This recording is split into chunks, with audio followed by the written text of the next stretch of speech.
Tahu Dia bab 18. Kamu cantik. Setelah berbincang-bincang dengan Gigi, Yayu segera beranjak dari kamar tamu. Mbak, aku pulang ya. Iya yuk. Ponsel itu sudah ada nomornya. Di dalam juga ada nomor Mbak, ujar Gigi. Yayu menganggukkan kepalanya. Dan kedua wanita itu keluar bersama-sama menuju taman.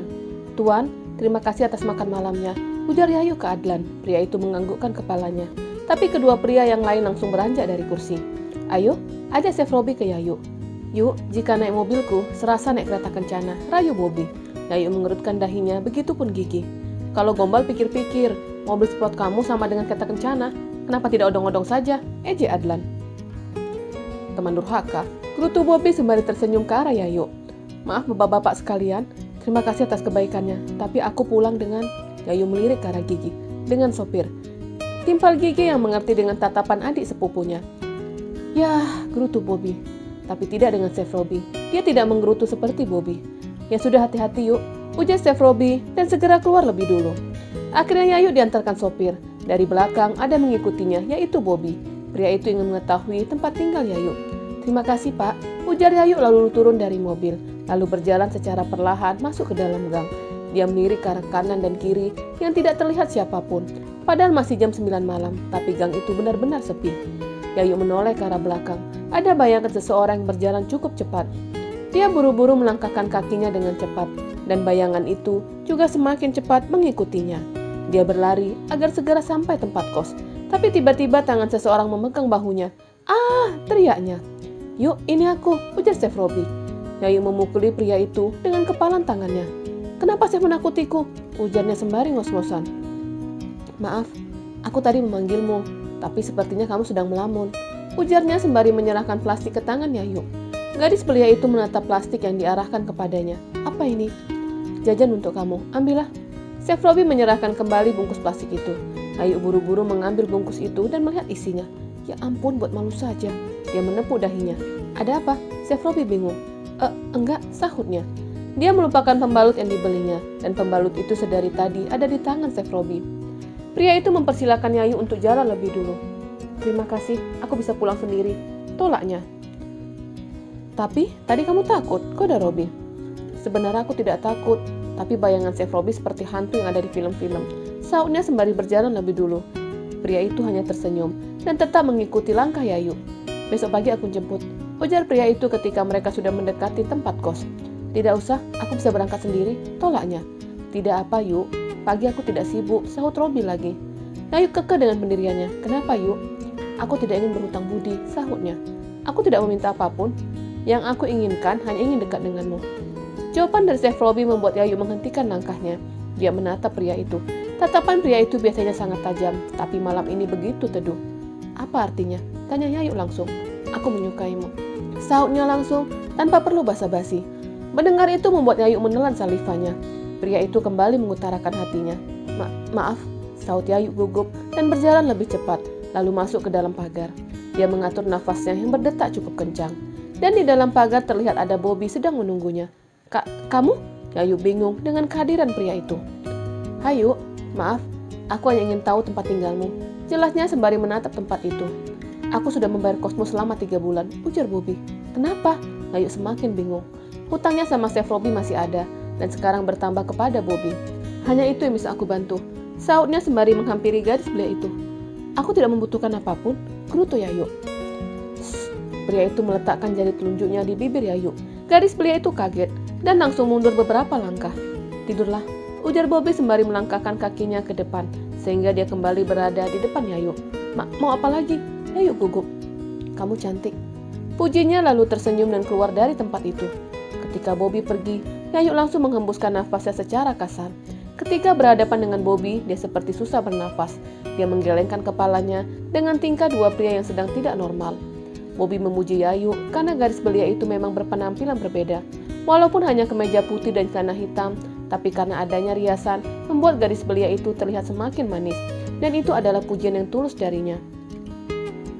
Ketika sampai di depan gang, Bobby langsung masuk ke dalam mobilnya. Dari jauh, ada yang memperhatikannya, yang tidak lain adalah Chef Robi. Ketika mobil Bobby melaju, dia ikut melajukan mobilnya, tapi dengan arah yang berbeda. Siapa itu, Yuk? Tanya Lucy sembari ikut masuk ke dalam kamar Yayu. Bobby apa Robi? Tanya Lucy lagi. Dia merasa pendengarannya salah, karena kemarin malam yang datang adalah Robi, dan sekarang dari ciri-cirinya, penampilan pria itu tidak seperti Chef Robi. Bobby, saut Yayu, lalu membersihkan wajahnya dengan pembersih wajah. Fans kamu? Tebak Lucy sembari duduk di atas kasur. Enggak, elaknya. Jangan bohong.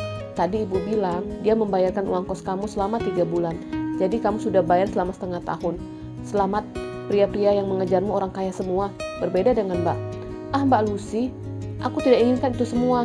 Aku hanya mau bekerja, tidak mau memikirkan tentang itu. Ngomong-ngomong, calon suamimu yang mana? Chef Robi atau pria yang tadi? Ah, Mbak Lucy, tidak ada calon suami. Mereka itu teman suami mbakku, jelasnya lagi, lalu mendorong Lucy agar keluar dari kamarnya. Dia benar-benar letih, seharian bekerja dan pulang malam, membuat badannya lemas. Keesokan paginya, Dodi terbangun ketika pintu kamarnya diketuk cukup kuat. Ada apa, Bu? Tanyanya dengan mata masih setengah terbuka. Di depan, Nani menunjuk ke arah depan. Dodi segera membuka matanya, lalu berjalan dengan cepat. Terlihat ada Dodi dan juga beberapa orang dengan pakaian berwarna coklat. Ada apa? Tanyanya langsung. Pak Dodi menyuruh seseorang untuk menjelaskan maksud kedatangan mereka. Surat-suratnya sudah lengkap. Kami harap Bapak bisa ikut kami ke kantor notaris. Aku akan bersiap. Saud Dodit lalu masuk ke dalam rumah diikuti ibunya. Dit, kamu percaya? Tanya ibunya khawatir. Dodit hanya menyikat giginya, lalu mencuci wajahnya. Kemudian dia masuk ke dalam kamar untuk berganti pakaian. Dit, ibu khawatir Dodi akan mencelakai kamu. Tidak akan, sahutnya lalu menyisir rambutnya. Setelah itu dia langsung keluar, tapi Nani menarik tangan anaknya. Dit, jangan pergi, ibu takut. Dodi membawa banyak orang. Bagaimana kalau kamu bukan dibawa ke kantor notaris, tapi dibunuh? Ucapan ibunya membuatnya diam. Dodi orang yang licik. Kemarin dia dan ibunya baru saja dibuang ke hutan. Sekarang pria itu datang dengan banyak orang dengan alasan mau membawanya ke kantor notaris. Dodit melangkahkan kakinya menemui Dodi dan orang-orangnya. Aku tidak akan ikut dengan kalian. Apa maksudmu? Tanya Dodi. Aku tidak mempercayaimu. Bisa saja di jalan kamu membunuhku, lalu membuangku ke tempat yang jauh, sahutnya. Dodi langsung melirik kepada pria yang ada di sampingnya. Pria itu adalah notaris yang ditunjuk Dodi untuk mengurus surat-surat. Penandatanganan hanya bisa dilakukan di kantor notaris, ujar pria itu. Jika seperti itu, silakan kalian keluar dari rumahku, usir Dodit. Aku tidak akan ikut dengan kalian. Cari saja orang lain yang mau menikahi anakmu yang les. Belum sempat Dodit menyelesaikan kalimatnya, Dodi langsung menyela. Baik, kita tanda tangani di sini. Setelah Dodi sembari melirik notaris. Pria itu segera mengeluarkan surat-surat yang ada di dalam tas. Dari situ, Dodi dan ibunya semakin yakin jika Dodi masih terus akan mencelakainya.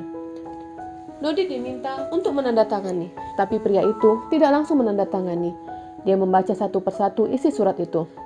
Setelah cukup yakin dengan isinya, dia langsung membubuhkan tanda tangannya di sana, lalu menyerahkan ke Dodi. Pria parubaya itu terlihat sangat ragu.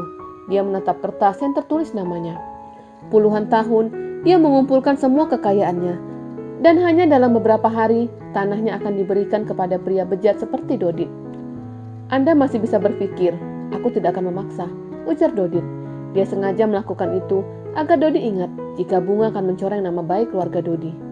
Dan hanya dia yang bisa menikahi anaknya. Dengan cepat Dodi membubuhkan tanda tangan di sana. Dia telah menyerahkan seperempat tanahnya ke Dodit.